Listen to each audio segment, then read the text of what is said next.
Chef जेठानी की secret रसोई। किचन में गाना गुनगुनाती हुई शैली सब्जी बना रही थी। भूख लगी जोरों की भूख लगी, मुर्गे की बांग हमें कोयल की कूक लगी। जेठानी जी, आप तो खाना बनाने के साथ साथ गाना भी गा लेती हैं। मैं और भी बहुत कुछ कर लेती हूँ देवरानी जी, तुमने अभी मेरा असली टैलेंट देखा ही कहाँ है। जेठानी जी, आपका टैलेंट मैं बाद में देखूंगी, अभी आप 4-5 लोगों का एक्स्ट्रा खाना बना लेना। मेरे कुछ कोवर्कर्स आज यही हैं, तो वो भी खा लेंगे। ठीक है देवरानी जी, मैं बना लूंगी। थैंक यू मेरी शेफ जेठानी जी। इतना बोलकर गुड़िया किचन से चली जाती है। उसके जाने के बाद देवरानी जी ने मुझे शेफ बनाकर रख दिया है, आती हैं और ऑर्डर देकर चली जाती हैं। शिवी की झुंझलाहट कम नहीं हुई थी कि तभी उसके सास विमला और साक्षी किचन में आती हैं। बड़ी बहू, अब तक खाना नहीं बनाया तुमने? मम्मी जी, कुछ देर में बनाकर ला रही हूँ। जल्दी करना भाभी, मुझसे भूख बर्दाश्त नहीं होती।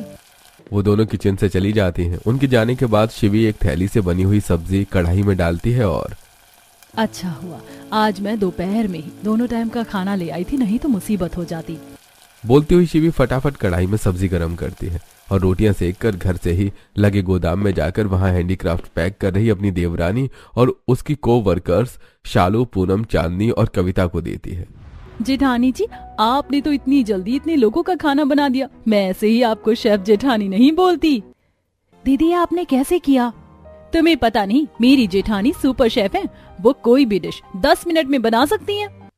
दीदी, हमें भी सिखाना फटाफट खाना बनाने की तकनीक। घर पर हमें भी बहुत से काम होते हैं और खाना बनाने में घंटे 2 घंटे तो लग ही जाते हैं।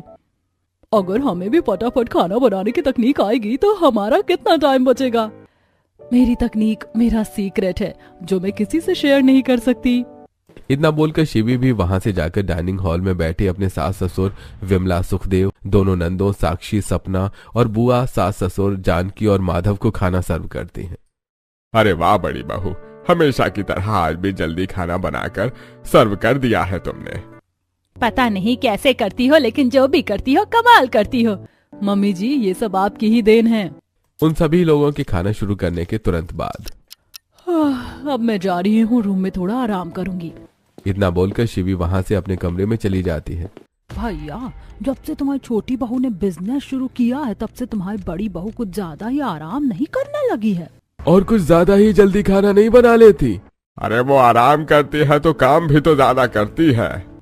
बड़ी बहू कुछ भी करे, कैसे भी करे, वो सबको टाइम पर खाना खिला देती है, तो आप ज्यादा मत सोचिए, खाइए आराम से।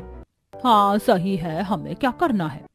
अपने कमरे में जाने के बाद शिवी सीधा शाम को ही बाहर निकलती है और हॉल में बैठे सभी लोगों के पास आकर, डिनर में आप सब क्या खाना पसंद करेंगे?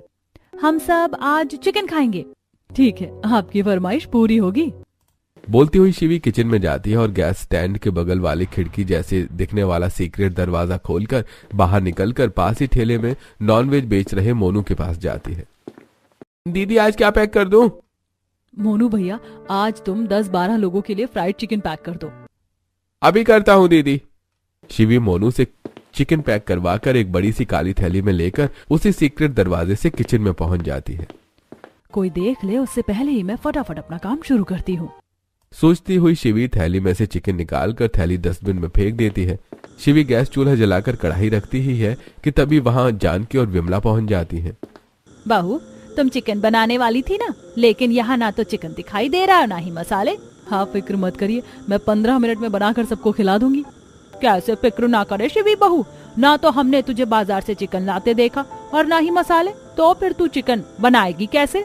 जानकी बुआ, आपको चिकन खाने से मतलब है या इस बात से कि मैं बाजार कब गई और कब चिकन लाई? बहू, मुझे तो बस चिकन से मतलब है। बस तो फिर आप डाइनिंग हॉल में जाकर इंतजार कीजिए, मैं फटाफट 15 मिनट में चिकन लेकर आती हूँ। शिवी के कहने पर वो दोनों वहां से हॉल में चली जाती हैं। उनके जाने के बाद शिवी गरम कढ़ाई में पानी के छींटे मारने लगती है, जिससे छनछनाहट की आवाज निकलती है। तभी वहां अचानक गुड़िया आ जाती है और शिवी को कढ़ाई में पानी के छींटे मारते देख, जेठानी जी, आप कढ़ाई में पानी क्यों डाल रही हो? देवरानी जी, मैं कढ़ाई साफ कर रही हूँ। ऐसी कौन कढ़ाई साफ करता है? मैं करती हूँ, तभी तो फटाफट खाना बनता है। अब तुम जाओ यहाँ से, अपना काम देखो। तुम रहोगी तो मैं बना नहीं पाऊंगी। अच्छा ठीक है, जाती हूँ। कितनी प्यारी जेठानी है मेरी, मुझे किचन में 1 मिनट भी नहीं रहने देती है।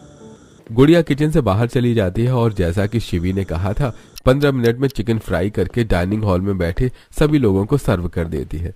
डाइनिंग हॉल में सब लोगों के साथ बैठी गुड़िया। आज मुझे स्टेट के बाहर से भी ऑर्डर मिले हैं। ये तो खुशी की बात है। अगर ऐसा ही चलता रहा तो कुछ ही दिनों में तुम्हें फॉरेन कंट्री से भी ऑर्डर मिलने लगेंगे। छोटी बहू, तुम ऐसे ही काम करती रहो, एक दिन जरूर तुम बहुत बड़ी बिजनेस वुमन बनोगी। आप लोग मुझे ऐसे ही सपोर्ट करते रहेंगे तो जरूर ऐसा ही होगा। हमारा सपोर्ट तो हमेशा तुम्हारे साथ ही है बहू। अगर मैं भी अब देवरानी जी की तरह कुछ करना चाहूँ तो क्या आप लोग मेरा सपोर्ट करेंगे?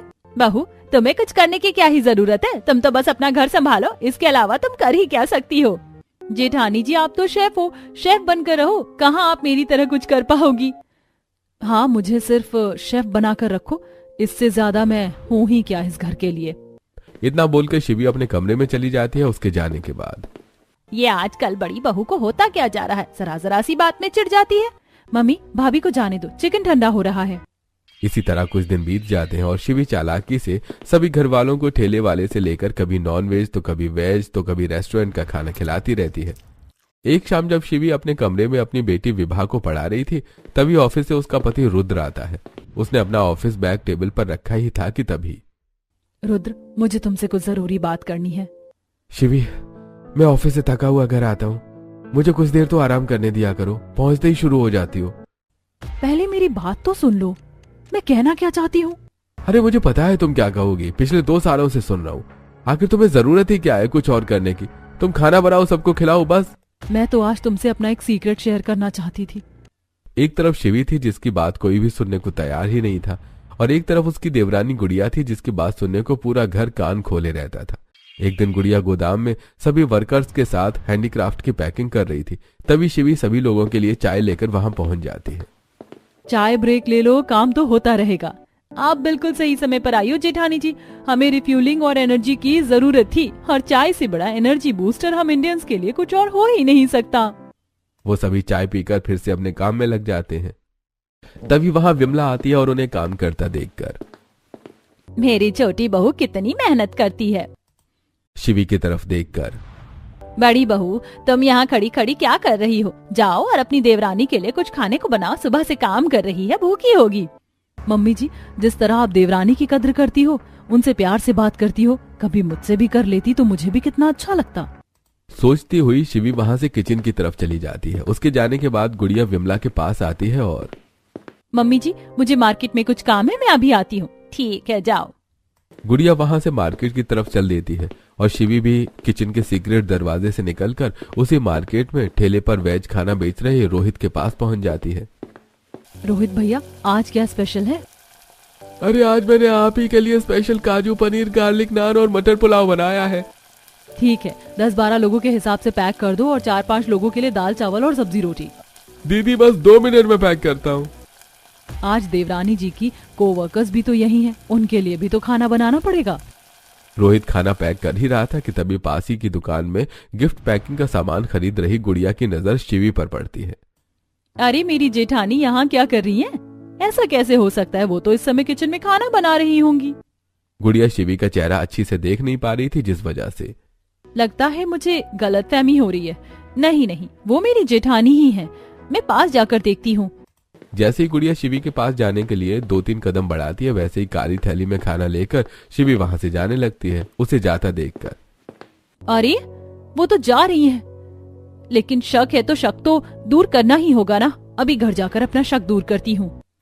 गुड़िया घर की तरफ चल देती है, लेकिन गुड़िया से पहुंचने से पहले ही शिवी घर पहुंचकर सीक्रेट दरवाजे से होती हुई किचन में जाकर अपना काम करने लगती है। थैली से खाना निकालकर शिवी ने थैली डस्टबिन में फेंकी ही थी कि तभी वहां गुड़िया पहुंच जाती है और, अरे जेठानी जी, आप तो यहाँ हो। क्यों, मुझे और कहाँ होना चाहिए? मैंने आपको मार्केट में ठेले वाले के पास देखा था। अरे तुम्हें गलतफहमी हुई होगी, मैं तो यहाँ से कहीं गई नहीं। अब मेरी गलतफहमी दूर हो गई है, वो औरत बिल्कुल आप ही की तरह थी। आज तो तू बाल बाल बच गई शिवी, अगर सही समय पर घर ना आती तो तेरी देवरानी जी ने तो तुझे पकड़ ही लिया था। खतरा अभी टला नहीं था क्योंकि गुड़िया डस्टबिन में पड़ी काली पन्नी को देख लेती है। ये काली पन्नी देखी देखी लग रही है, देवरानी जी तुम भी ना कुछ भी देखती हो, मार्केट में मुझे देख लिया और अब इस पन्नी को भी कहीं देख लिया। जाओ अपना काम करो और मुझे भी अपना काम करने दो। अब गुड़िया के जाने के बाद शिवी हमेशा की तरह ही कढ़ाई गरम करती है और पहले तो पानी के छींटे डालती है और फिर खाना गरम करके डाइनिंग हॉल में सब लोगों को खाना सर्व करती है। खाना खाकर गुड़िया, वाह मेरी शेफ जेठानी जी, आप तो हर बार कमाल ही करती हो, इतनी जल्दी टेस्टी खाना बनाकर सबको खिलाती हो। बिल्कुल सही कहा छोटी भाभी, जैसा खाना बड़ी भाभी बनाती है वैसा खाना तो ढाबे पर भी नहीं मिलता। बहू तुम पहले से ही ग्रेवी बनाकर रख लेती हो क्या? बुआ जी वो क्या है ना, इतने सालों से मैं हम सबके लिए खाना बना रही हूँ तो मुझे पता है कि किसे क्या पसंद है, तो बस उसी के हिसाब से मिर्च मसाले डालकर फटाफट खाना बना देती हूँ। सही है मेरी शेफ जेठानी जी। सब लोगों के खाना खा लेने के बाद अब मैं जा रही हूँ अपने रूम में, थोड़ा आराम करूंगी। जेठानी जी रुको ना, जूठे बर्तन साफ कर दो, मुझे आज बहुत काम है। देवरानी जी तुम इतना तो कर ही सकती हो, मुझे भी थोड़ा आराम मिल जाएगा। आराम आप बर्तन साफ करके कर लेना। ठीक है मैं साफ कर दूंगी बर्तन, तुम्हारा काम नहीं रुकना चाहिए। कुछ दिन और बीत जाते हैं और शिवी अकेले ही घर का सारा काम संभालती है, खासकर खाना बनाने का। एक दिन शिवी अपने कमरे में बैठी कपड़े काट रही थी, तभी गुड़िया अचानक से कमरे में आ जाती है। गुड़िया को देखकर शिवी कपड़ा छुपा लेती है। जेठानी जी आज कुछ ज्यादा ही काम है, आज वर्कर्स अपने घर नहीं जा पाएंगी तो इनके लिए भी खाना बना देना। ठीक है मैं बना दूंगी। काम बताकर गुड़िया कमरे से चली जाती है। अच्छा हुआ देवरानी जी ने कुछ नहीं देखा, नहीं तो मैं उन्हें क्या जवाब देती कि क्या कर रही हूँ। कपड़े और कैंची अलमारी में रखकर शिवी किचन में जाती है, जहाँ पहले से ही उसकी सास वहाँ खड़ी उसका इंतजार कर रही थी। मम्मी जी आप जाओ यहाँ से, मैं खाना बना लूंगी। मैं यहाँ खाना बनाने के लिए नहीं खड़ी हूँ बड़ी बहू। तो फिर जरूर आप पानी पीने आई होंगी। नहीं पानी भी नहीं पीना, आज मुझे देखना है कि तुम इतनी जल्दी खाना कैसे बनाती हो। अब मैं क्या करूं, अगर मेरी सास यहीं खड़ी रहेंगी तो मैं खाना कैसे बना पाऊंगी। सोचती हुई शिवी गैस जलाकर उस पर कढ़ाई रखती है और अपना सिर पकड़कर, मम्मी जी अचानक मेरा सर दर्द करने लगा, पेन किलर या बाम ला दो ना। मुझे मालूम है तू मुझे यहाँ से भगाने का बहाना बना रही है, लेकिन मैं भी यहाँ से जाने वाली नहीं हूँ। अभी गई और अभी आई। विमला के जाते ही शिवी फटाफट स्टील के बड़े से बर्तन में लाई हुई मिक्स वेज निकालकर कढ़ाई में डालती है और अच्छा हुआ मैंने पहले से इंतजाम कर लिया था, नहीं तो आज तो मेरी चोरी पकड़ी जाती। जब तक विमला बाम लेकर वापस आती है तब तक शिवी गैस से कढ़ाई उतारकर तवा रख देती है और रोटियां सेकने लगती है। शिवी को रोटियां सेकते देखकर, बहू ये क्या, अभी तो तू सब्जी का तड़का लगा रही थी और अब तुम रोटियां सेकने लगी। हाँ मम्मी जी। कैसे? जादू से। तुम और तुम्हारा जादू, पता नहीं क्या करती हो। अब बोलती हुई विमला वहां से चली जाती है। कुछ देर बाद शिवी डाइनिंग हॉल में खाना लेकर पहुंच जाती है, अपने सास ससुर, बुआ, सास ससुर और दोनों नंदों को खाना परोसकर। आप लोग खाना शुरू करो, तब तक मैं देवरानी जी और उनके सभी वर्कर्स को खाना देकर आती हूँ। शिवी खाने के बर्तन उठा ही रही थी कि तभी गुड़िया अपने 5 वर्कर के साथ वहां पहुंच जाती है और आज मेरे बिजनेस के लिए बहुत ही खास और सबसे बड़ा दिन है। आज ऐसा क्या हो गया छोटी बहू? आज हमें हमारा पहला इंटरनेशनल ऑर्डर मिला है, ये हमारे बिजनेस के लिए बहुत बड़ा सक्सेस है। अब मुझे ग्लोबली रिकॉग्नाइजेशन मिलेगी। बधाई हो बहू, ये तुम्हारी मेहनत का फल है, दिन रात जागने का नतीजा है। सिर्फ मेरी मेहनत नहीं मम्मी जी, मेरे वर्कर्स, आप और ससुर जी और मेरे हस्बैंड के सपोर्ट से ये पॉसिबल हुआ है। देवरानी जी तुम मेरा नाम लेना तो भूल ही गई, आखिर आपने ऐसा किया ही क्या है जो मैं अपनी सक्सेस का क्रेडिट आपको भी दूं? अच्छा तो मैंने कुछ भी नहीं किया। जब तुम अपना पूरा समय अपने बिजनेस को बढ़ाने में दे रही थी तब मैं तुम्हारे बदले का काम भी करती थी। अगर मैं रसोई ना संभालती, मैं तुम्हारे लिए शेफ ना बनती, तो जो तुम्हें सक्सेस आज मिली है शायद वो नहीं मिल पाती। अच्छा तो तुम्हें लगता है कि मेरी सक्सेस में तुम्हारा हाथ है? खाना बनाकर तुमने मुझे बहुत सपोर्ट किया। बड़ी बहू तुम अपनी देवरानी की सफलता से जल क्यों रही हो? अब मैं समझ गई जेठानी जी, आपसे मेरी सक्सेस बर्दाश्त नहीं हो रही, इसीलिए इस तरह की बातें कर रही हो। तुम मेरी मेहनत का क्रेडिट खाना चाहती हो, लेकिन एक बात कान खोलकर सुन लो, मैं आज जो कुछ भी हूँ अपनी मेहनत की बदौलत हूँ, ना कि आपके खाना बनाने की वजह से। क्या कहा देवरानी जी, मैं तुमसे जलती हूँ? बड़ी बहू तुम इस खुशी के मौके को क्यों बर्बाद कर रही हो? जाओ और सबका मुंह मीठा करवाने का इंतजाम करो। अभी अभी जो कुछ भी हुआ शिवी को उसकी बिल्कुल भी उम्मीद नहीं थी। रोती हुई वो अपने कमरे में जाती है और अलमारी से डमी निकालकर उसे सहलाते हुए बेड पर बैठकर रोने लगती है। तभी उसकी बेटी विभा वहां आती है और मम्मी आप रो क्यों रही हो और ये क्या है? बेटी ये मेरे टूटे हुए सपने हैं। मम्मी, टूटे हुए सपने ऐसे होते हैं क्या? हाँ बेटी, मेरा सपना था कि मैं बहुत बड़ी फैशन डिजाइनर बनूं, लेकिन मुझे क्या पता था कि शादी के बाद मैं सिर्फ शेफ बनकर रह जाऊंगी। मम्मी, शादी के बाद सपने पूरे नहीं होते हैं क्या? होते हैं बेटी, होते हैं, लेकिन एक हाउसवाइफ के नहीं होते, क्योंकि उसे ससुराल में सिर्फ शेफ समझा जाता है या फिर मेड। विभा शिवी के आंसू पोंछती है और उससे लिपट कर, मम्मी, आपके भी सपने पूरे होंगे। विभा शिवी को समझा ही रही थी कि तभी हॉल में बैठी विमला। बहू, मिठाई लाने में कितना समय और लगेगा? विभा को गले से लगाए विमला की आवाज सुनकर शिवी, अभी ला रही हूँ मम्मी जी। खाने के अलावा इन्हें और कुछ दिखता ही नहीं है। आंसू पोंछती हुई शिवी अपने रूम से किचन में जाती है और किचन के सीक्रेट दरवाजे से बाहर निकलकर पास के रेस्टोरेंट में पहुंच जाती है और काउंटर पर बैठे रवि से, भैया 1 किलो गुपचुप दे दो। शिवी को नहीं पता था गुड़िया अपने को-वर्कर के साथ उसी रेस्टोरेंट में अपनी सक्सेस सेलिब्रेट करने के लिए आई हुई है। शिवी की आवाज जैसी गुड़िया के कानों तक पहुंचती है, इधर उधर देखकर, अरे ये तो मेरी जेठानी की आवाज है। गुड़िया इधर उधर देख रही थी, तभी उसकी नजर रवि से मिठाई का डिब्बा ले रही शिवी पर पड़ती है। अरे ये तो मेरी जेठानी है, शायद पिछली बार भी यही थी, लेकिन मेरे पास कोई प्रूफ नहीं था, जिस वजह से ये बच गई थी, लेकिन आज नहीं बचेंगी। सोचती हुई गुड़िया अपना स्मार्टफोन निकालकर रवि से मिठाई का डिब्बा ले रही शिवी का वीडियो रिकॉर्ड कर लेती है और घर पहुंचकर हॉल में बैठे सभी लोगों से, मुझे आप सबको कुछ दिखाना है। छोटी बहू, तुमने हमें आज हमारी जिंदगी का सबसे बड़ा दिन दिखाया है, अब और क्या दिखाना है? गुड़िया के कुछ बोलने से पहले वहां ऑफिस से रुद्र और सुखेंद्र भी आ जाते हैं। बड़ी बहू, अब तो तुम्हारा पति और देवर भी आ गया है, जल्दी से मिठाई लेकर आओ। जेठानी जी मिठाई लेकर तब आएंगी ना जब वो किचन में होंगी। ये तुम क्या कह रही हो छोटी बहू? तुम अभी तो अपने कोवर्कर के साथ गई थी और अब अचानक तुम्हें क्या हो गया? तब तक प्लेट में गुपचुप रखकर शिवी भी वहां आ जाती है। क्या हुआ देवरानी जी, तुमने इतना शोर क्यों मचाया हुआ है? लो मुंह मीठा करो। अभी बताती हूँ, पहले ये बताओ कि मिठाई आपने ही बनाई है ना? हाँ मैंने ही बनाई है, क्यों क्या हुआ? आपने ही बनाई है तो फिर ये क्या है? बोलती हुई गुड़िया फोन में रिकॉर्ड किया हुआ वीडियो सबको दिखा देती है। वीडियो देखकर सब लोग हैरान हो जाते हैं और गुस्से से तिलमिला उठते हैं। बड़ी बहू, तुम अब तक हमें बेवकूफ बनाती आई हो। तुम हमें बाहर का खाना खिला रही थी और हम समझते रहे कि तुम्हारे हाथों में जादू है जो इतनी जल्दी खाना बना लेती हो। देखा भैया, मैं कहती थी ना आपकी बड़ी बहू में कुछ तो गड़बड़ जरूर है, लेकिन किसी ने मेरी बात पर ध्यान ही नहीं दिया। जिसकी मेहनत से हम सब इतना खुश होते थे, वो तो आलसी और कामचोर निकली और हमारी सेहत से खिलवाड़ करती रही। और इन्हें मेरी बराबरी करनी है, जो घर वालों को 2 वक्त का खाना भी बनाकर नहीं दे सकती। सबकी बातें सुनकर शिवी का सब्र जवाब दे जाता है और फिर, अब आप सब चुप हो जाओ। मैं बहुत बर्दाश्त कर चुकी हूँ, लेकिन अब नहीं करूंगी। क्यों? और क्या करना बाकी रह गया है? सबको सिर्फ अपनी अपनी बड़ी है, किसी ने मेरे बारे में सोचा ही नहीं। इस भरे पूरे परिवार में सबने मुझे अकेला कर दिया था। किसी ने भी नहीं सोचा कि मैं बीमार पड़ सकती हूँ, थक सकती हूँ, या मेरे भी कुछ सपने हो सकते हैं जिन्हें पूरा करने के लिए मुझे आप सबके साथ की जरूरत होगी। बस बहू, अब बहाने बनाने की जरूरत नहीं है। हाँ, मैं बहाना ही तो बनाती आई हूँ इतने सालों से। अपने सपने को मारने का बहाना, आप सबका ख्याल रखने का बहाना। बड़ी बहू, गोल गोल बातें मत घुमाओ और साफ साफ बताओ कि तुमने हमें धोखा क्यों दिया। पापा जी, मैं इस घर में सिर्फ बड़ी बहू बनकर नहीं आई थी, बल्कि साथ में कुछ सपने भी लाई थी। फैशन डिजाइनर बनने का सपना, लेकिन आप सबने मुझे रसोई से बांध कर रख दिया। खाना बनाना और सबको खिलाना, यही काम था मेरा यहाँ। और धीरे धीरे मैं अपना सपना मार चुकी थी, लेकिन जब देवरानी आई।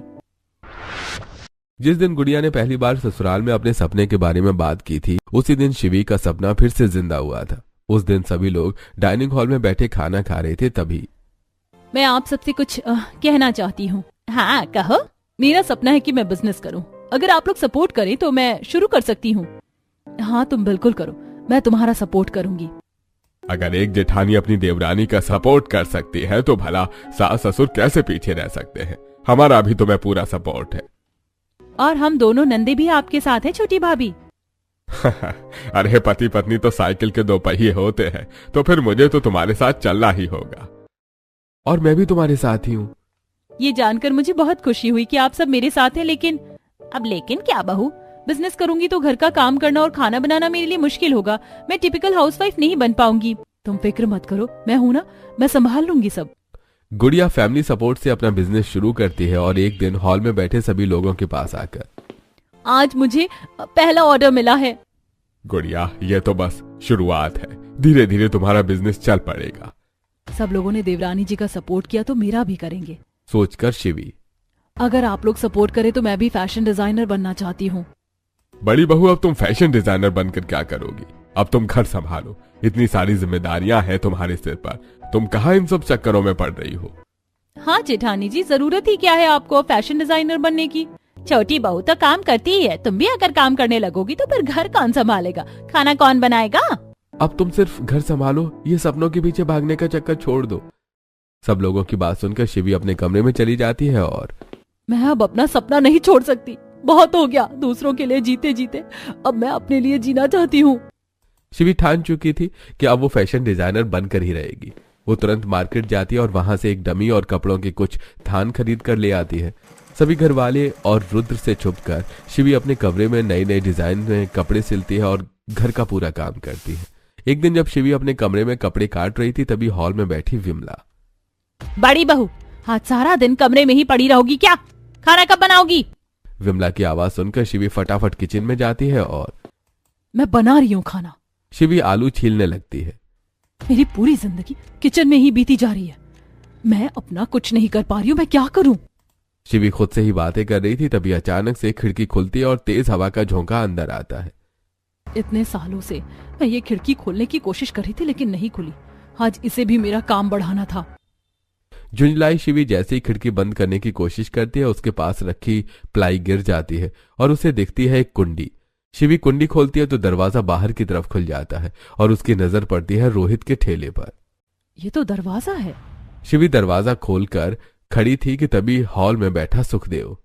अरे बड़ी बहू, आज इतनी देर क्यों लग रही है? सुखदेव की आवाज सुनकर शिवी दरवाजे से निकलकर रोहित के ठेले पर जाती है और भैया 10-12 लोगों का खाना पैक कर दो और जरा जल्दी करो। अभी करता हूँ दीदी। शिवी ने उस दिन पहली बार किचन के सीक्रेट दरवाजे का इस्तेमाल किया था। शिवी ने ठेले से खरीदा हुआ खाना हॉल में बैठे सब लोगों को सर्व किया और खाना खाते ही सब लोगों के मुंह से एक ही बात निकली, वाह, आज का खाना तो लाजवाब है। शिवी ने हॉल में खड़े सभी घर वालों से सब साफ साफ बता दिया कि आखिर कैसे उसने किचन के सीक्रेट दरवाजे का इस्तेमाल करके अपने सपने पूरे करने की कोशिश की। उस दिन के बाद से मैं आप सभी को कभी ठेले का तो कभी रेस्टोरेंट का खाना खिलाती आ रही हूँ और बचे टाइम में अपना सपना पूरा करने की कोशिश करती हूँ। लेकिन कमरे में न डमी है न कपड़े।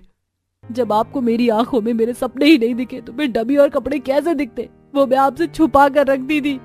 बड़ी बहू, ये हमारे साथ तुमने बहुत गलत किया है। ससुर जी, अगर आप सबने जिस तरह से मेरी देवरानी का सपोर्ट किया था मेरा भी सपोर्ट करते तो मुझे ऐसा ना करना पड़ता। मुझे माफ कर दो शिवी, जो मैं तुम्हें समझ नहीं पाया, लेकिन मैं आप समझ गया हूँ। मुझसे जितना बन पड़ेगा मैं तुम्हारा सपोर्ट करूंगा। मुझे माफ कर दो जेठानी जी, मैं मतलबी हो गई थी, मैं भूल गई थी कि अगर आप मेरा साथ ना देती तो मैं कुछ भी नहीं कर पाती। बड़ी बहू, तुम हम सबको माफ कर दो, हमने कभी ये समझा ही नहीं कि तुम अपनी इच्छाएं मारकर सिर्फ किचन में कैद होकर रह गई हो। आप सब माफी मत मांगिए, अगर आपको अपनी गलती का एहसास हो ही गया तो बस इतना करिए कि मुझे आप सबसे छुपा कर कुछ न करना पड़े। जेठानी जी, जिस तरह आपने मेरा सपना पूरा करने में मेरी मदद की, मैं भी आपकी मदद करूंगी। इस तरह सच्चाई सामने आते ही सबको अपनी गलती का एहसास हो गया और पता चल गया कि शेफ जेठानी सिर्फ शेफ नहीं बल्कि कुछ और भी है।